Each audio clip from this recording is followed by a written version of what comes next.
Hey guys, and welcome to another adventure of painting with watercolor on wood panels. I really love wood panels. I like how sturdy they are, I like how pretty they look. Usually when I paint on wood panels, I tend to leave some of it unpainted because I just want to show off how pretty the wood is. I have done a few different unconventional surfaces in watercolor. I've done the wood and I've done raw canvas, which is kind of interesting. That takes a lot of paint.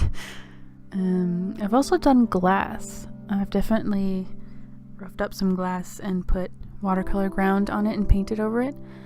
I'd really like to try that again with the clear watercolor ground, because the first time I did it, it was white watercolor ground. So I thought maybe it'd be kind of cool to use a transparent medium on a transparent surface, and then you can use it like a light catcher even. Anyway, that's not what this is about.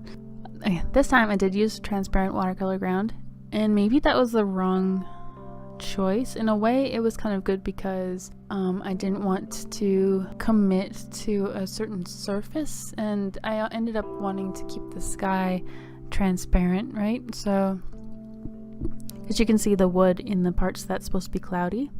So it's sort of a push-pull kind of situation. On one hand, the transparent watercolor ground is cool because then I could just leave the wood grain where it is. I don't have to plan it out too much. The only downside though, and it is a big downside, is that I no longer have a crisp white surface to provide the light colors in my painting, which is really important in watercolor painting. I've done watercolor paintings on tan paper, and it does kind of suck a little bit of the color and the life out of it a little bit. And I didn't think about that when I started this. So when I first started, I didn't really like it that much. I was doing some washes, which turned out to be really difficult because the colors just don't show up as well on the wood tones. I ended up using a lot of paint, more than I think I would have on paper.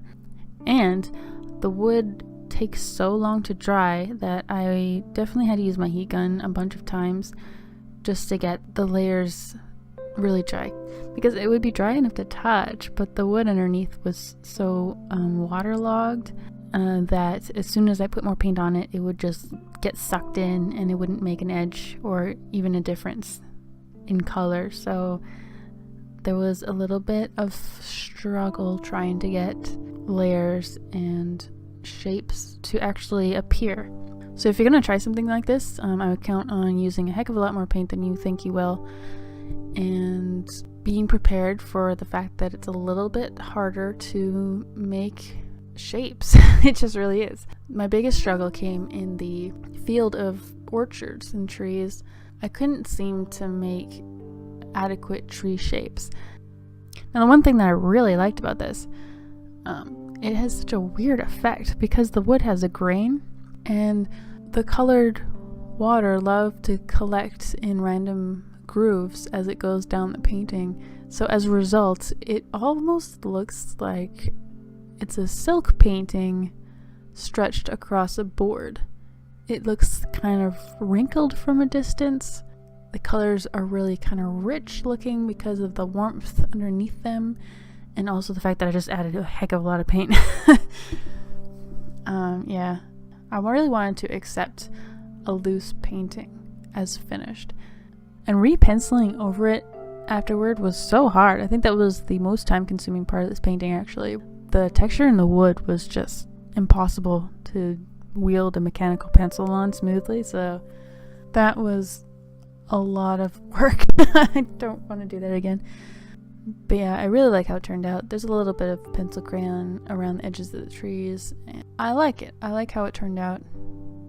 And if you're curious about the actual steps that I took, the first thing I did was did a good layer of acrylic glaze or acrylic medium, and then I went in with a coat of the transparent watercolor ground.